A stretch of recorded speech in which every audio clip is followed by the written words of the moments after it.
এ দেখো একটা পেয়ারা নিয়েছি কাটতে। আজ তো সানডে, বিকেলবেলায় মেয়ের ড্রয়িং ক্লাস রয়েছে। এখন বাজে বেলা 11:15 দেখো। আর আজ তো সানডে, এখন থেকে শুরু করলাম আজকের আরেকটি নতুন ব্লগ। গুড মর্নিং সবাইকে, আশা করছি তোমরা সবাই খুব খুব ভালো আছো, আমরাও বেশ ভালোই আছি। এখন এই যে মেয়ে বসে গেছে ড্রয়িং করতে, কিছুক্ষণ আগেই দেখো এটি কমপ্লিট করলো। আজ তো সানডে, বিকেলবেলায় মেয়ের ড্রয়িং ক্লাস রয়েছে, কিছু আঁকা বাকি ছিল সেটি কমপ্লিট করলো, এই যে আর একটা ধরেছে। আর ওদিকে চলো তোমাদের দেখায় রান্নাঘরের কাজ কতদূর এগোলো। এই দেখো আজ মাংস রান্না হবে, সেই জন্য এখানে পেঁয়াজ, রসুন, আলু, আদা, টমেটো এগুলো কোচগাছ করে নিয়েছি। সেই সঙ্গে হবে কচুরলতিগুলো কেটে একটু ধুয়ে জল ঝরতে দিয়েছি। এখানে রয়েছে কিছু গোটা রসুন, মাংসে যাবে। এখানে মাংসটা আমি ধুয়ে রেখে দিয়েছি। আর এখানে রয়েছে দেখো পেঁপেটাও আজ মাংসে যাবে। একদম পেঁপে আলু দিয়ে পাতলা ঝোল করব, আর সেই সঙ্গে পটল আলু কুচিয়ে রেখেছি, এটিই ভাজা করব। আর এদিকে দেখো গ্যাসের উপরে কড়াইটা বসিয়ে দিয়েছি।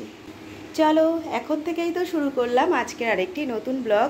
আশা করছি এই ব্লগটিও প্রত্যেকটি ব্লগের মতন তোমাদের ভালো লাগবে। সঙ্গে থেকেও দেখতে থেকো পুরো ব্লগটি। বাইরের ওয়েদারটা দেখো বেশ ভালো, বৃষ্টিও নেই আবার খুব বেশি মেঘও নেই, মোটামুটি একটু মেঘ আছে, সকাল থেকে বেশ রোদ্দুর উঠছে। চলো তাহলে রোজকার মতন তো থাকবো সারাটা দিন। আর ড্রয়িংটা তোমাদের দেখালাম, আর একটু ভালো করে দেখিয়ে দিই। এই দেখো এখন আর একটা নিয়ে বসেছে, এটি একা হবে, যে এটা। তো এটা কমপ্লিট করার পরেও তোমাদের সঙ্গে শেয়ার করে দেবো। আর এখানে সমস্ত কোটা কাটা হয়েছে, সেগুলো এখনও গোছগাছ করে উঠিনি। ওদিকে রান্নাটা করতে করতে বাকিটা গোছগাছ করে নেব। সমস্ত গোছগাছ তো আমার আগেই করা ছিল, এখন বসিয়ে দিলাম রান্নাটা। আর একদম প্রথমেই বসিয়ে দিয়েছি ভাজাটা। পটল ওঠার পর থেকে প্রায় প্রত্যেক দিনের বাজারেই পটল থেকে যাচ্ছে। রোজ রোজ একই ধরনের কি রান্না করব বুঝতে পারি না, তাই একটু আলু পটল দিয়ে সুন্দর করে কুচিয়ে নিয়েছি, একটু কালো জিরে আর কাঁচা লঙ্কা ফোড়ন দিয়ে বসিয়ে দিলাম। আর এই ভাজাটা কিন্তু বেশ ভালো লাগে খেতে।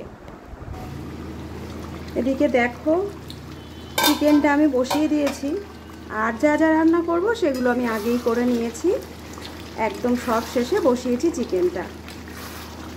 চিকেনটা কষা হচ্ছে। দেখো আজ পেঁপে আর আলু দিয়ে একটু পাতলা পাতলা করে চিকেনের ঝোলটা করব ভেবেছি, সেই জন্য একটু পেঁপে আলু কেটে আলুটাকে ভেজে নিয়েছি।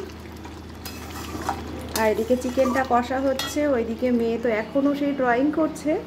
এ দেখো একটা পেয়ারা নিয়েছি কাটতে, পেয়ারাটা কেটে ওদের এখন দেবো, একটু খাবে, তারপরে স্নান করবে। ততক্ষণে আমার রান্নাটাও কমপ্লিট করা হয়ে যাবে। বাকি কাজকর্ম যেগুলো আছে রান্না করার পরে সেগুলোও কমপ্লিট করে নেব। এদিকে দেখো চিকেনটা তো প্রায় কষা হয়ে এসেছে, আর একটু টেনে এলেই দিয়ে দেবো আলু আর পেঁপেটা। চলো বাইরের দিকের ওয়েদারটা তোমাদের একটু দেখাই। দেখো আজ ওয়েদার একদম পরিষ্কার আকাশ, মেঘ আছে, এই সময়টা যেরকম হয় ঠিক সেরকমই রয়েছে, কিন্তু বেশ ভালো।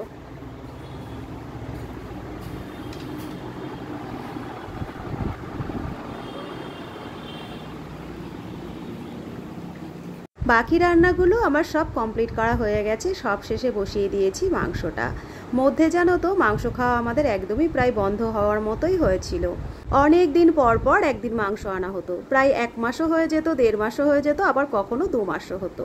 কিন্তু এই বর্ষা বৃষ্টি পড়ার পরে এখন মাঝে মধ্যেই মাংস আনা হচ্ছে। 2-3 দিন আগেই তো দেশি মুরগি আনা হয়েছিল, সবারই খুব ভালো লেগেছিল, তাই আজ আবার মাংস আনা হয়েছে। আর দেখতেই পাচ্ছ গোটা গোটা রসুন আজ অনেকগুলো দিয়ে দিয়েছি। রসুনের সাইজগুলো তো বেশ ছোট, তাই আজ একটু বেশিই দিয়ে দিয়েছি।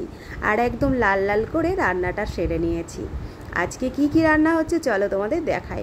আলু পটল কুচিয়ে ভাজা করছিলাম, সেটা তোমাদের দেখিয়েছি। তারপরে করে নিয়েছিলাম কচুরলতি ভাজা, বেশি করে পেঁয়াজ রসুন দিয়ে।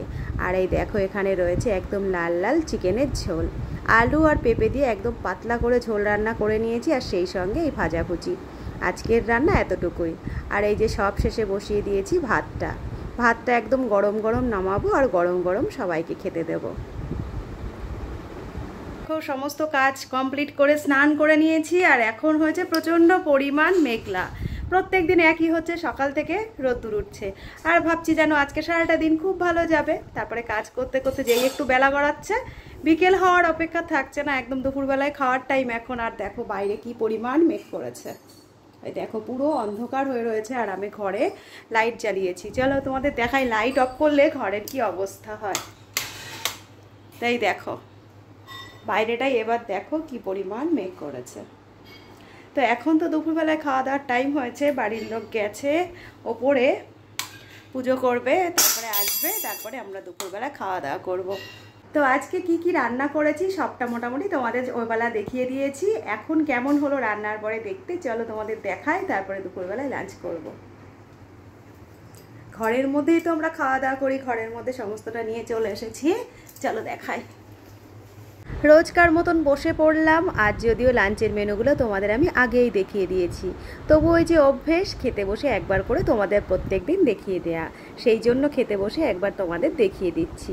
আজ তো দুরকম ভাজা হয়েছে, কচুলতি ভাজা, আলু পটল কুচিয়ে ভাজা, আর সেই সঙ্গে লাল লাল মাংসের ঝোল আর ভাত। তো এই দিয়ে আজকে আমরা সবাই দুপুরের লাঞ্চটা সেরে নেব। আর চিকেনের ঝোলটা দেখতে কতটা সুন্দর হয়েছে সেটা তো তোমাদের দেখিয়ে দিলাম। প্রত্যেক দিনই একটা যেন অভ্যেসে দাঁড়িয়ে গেছে যে প্রত্যেক দিন আমি কি করছি না করছি, কি দিয়ে লাঞ্চ করছি, সবটাই তোমাদের একটু করে দেখিয়ে দিই। তাই আজও দেখিয়ে দিলাম। আর এখন আমরা কটায় লাঞ্চ করতে বসছি দেখো, এই যে প্রায় আড়াইটা বেজে গেছে। চলো লাঞ্চটা সেরে নিই। বর্ষাকাল, বর্ষার ওয়েদারগুলোতে কিন্তু একটু ঝালঝাল খাদ্য খাবার বেশ ভালো লাগে। দুপুরের খাওয়া দাওয়া কমপ্লিট করে ওখানে সমস্তটা গুছিয়ে রান্নাঘরে সব কিছু পরিষ্কার করার পরে চলে এসেছি ঘরে। আর ঘরে খাটের থেকেই বাইরের দিকের দৃশ্যটা কি সুন্দর দেখা যাচ্ছে দেখো।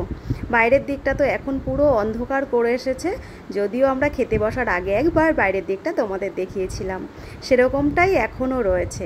বাইরে এখনও টিপটিপ বৃষ্টি পড়ছে, আর সেই সঙ্গে পুরো অন্ধকার হয়ে রয়েছে। আজ সকালবেলায় ঘুম থেকে ওঠার পরে ওয়েদারটা দেখে খুব খুশি হয়েছিলাম, ভাবছিলাম বৃষ্টিটা মনে হয় এবারে গেল।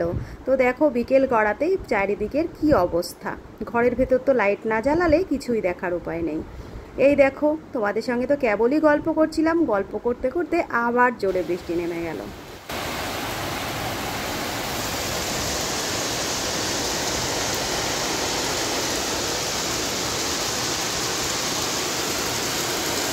বাইরের দিকটা তোমরা দেখতেই পেলে আর শুনতেও পেলে যে কতটা জোরে বৃষ্টি হচ্ছে। আর এই বৃষ্টি বর্ষার মধ্যে আজকে সারাটা দিনের একটা ছোট্ট ব্লগ তোমাদের সঙ্গে শেয়ার করে দিলাম। আমার ব্লগগুলো তোমাদের কেমন লাগছে অবশ্যই জানিও।